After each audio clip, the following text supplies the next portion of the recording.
What is going on, guys? It's Gabe back again on the GOAT channel with another video. Today's video is going to be about the latest tech news of the previous week. You already know the deal. It's GOAT News 9, the most reliable news source on the internet. Roll the clip.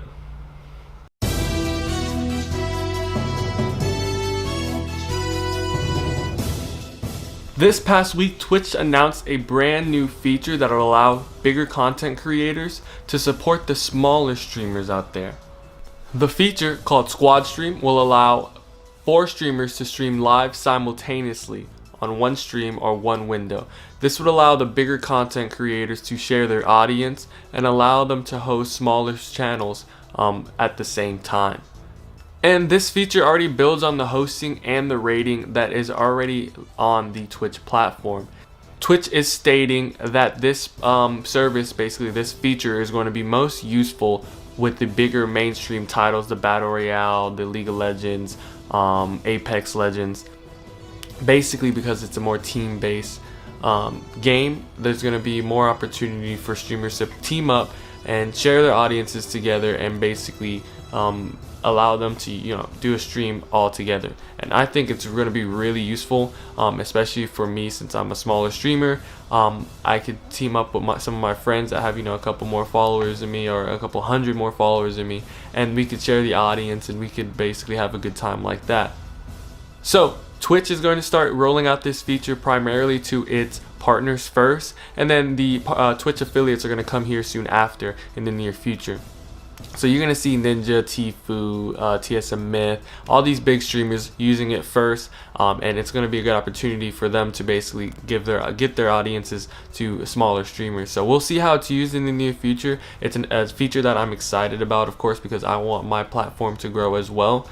So let's just wait until Twitch rolls it out and see what happens. Google is finally dipping its toes into the video game streaming service industry, niche, whatever you wanted to call it, with its latest announcement, the Google Stadia. Google wanted to make it very clear that it is not a video game console but a streaming service. Now, the streaming service that can work on any Google device, basically PC running Google Chrome, Chromecast on your TV, and any Google Pixel device as well.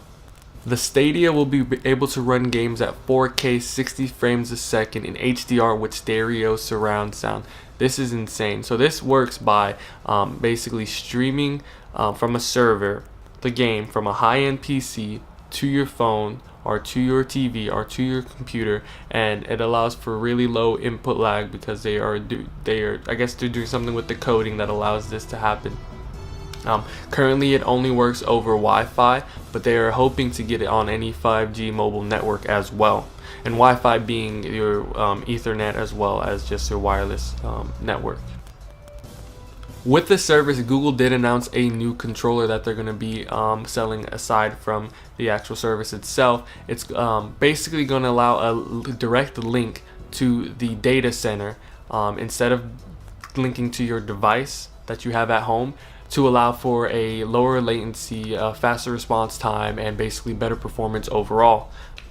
The controller will have a Google Assistant like button that would allow you to press it and locate any content on the internet but just by pressing the button. You press it and you speak into it and it'll allow you to search. This is cool because you could be stuck on a boss and you need some help, and you just press the button, say, hey Google, how do I beat this boss? And it'll pull up some YouTube results or some Google results for you and basically assist you through the game.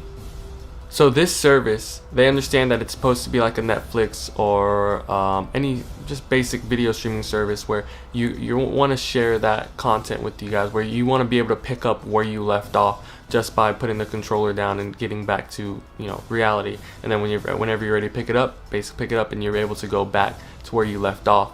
Another cool feature is that if you are sharing content on YouTube about a game that's supported on the Google Stadia, and you pinpoint an exact location in that game, someone watching that video with Google Stadia can pick up that point and basically go into the game where you left off.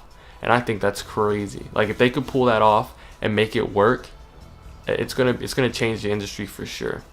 We don't know the specific cost of this service yet. We do not know any other future titles. I know they showed Assassin's Creed Odyssey on the demo, but they did announce that they are creating their own gaming studio to create exclusive titles for the Stadia. So that's going to be interesting. I want to see what Google could put together there and make happen, because Google really is an awesome company, but they've never really done anything too much with actual gaming and taking gaming like really seriously. So they're taking a different approach at it for sure, but is it an approach that's going to work? Is it an approach that's going to be stable? We'll just have to wait and see when they announce it. And lastly today, we're going to be piggybacking off Google with this story. I'm assuming Apple had the similar idea in mind when they were creating this. A lot of people are stepping into the gaming streaming industry. I think it's gonna be the future, and it's something that people are not really used to. Everyone's just used to playing at home on their own device or on one device, but these companies are wanting to basically broaden that spectrum where you can play on multiple devices with multiple games at any given time. So in Apple's latest press event, they did announce a mobile gaming streaming service, not a computer gaming streaming service, strictly mobile games, called the Apple Arcade. So what Apple is promising is a service that offers dozens of premium, high quality mobile games in a market that's already saturated with free-to-play games. Now these games are not going to focus on anything having to do with microtransactions or limiting the amount of time you can play or advertisements.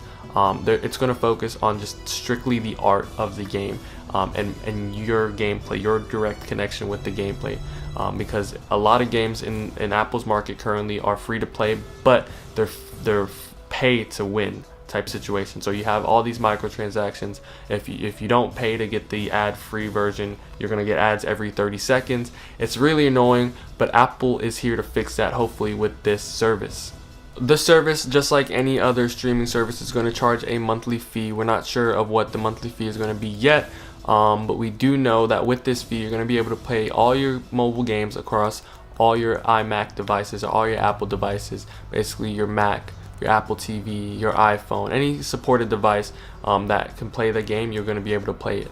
And some of the titles that they have been announcing have been looking really promising. I'm not the biggest mobile gamer. I'd rather sit down and enjoy my time with the game instead of gunning throughout my day on my phone.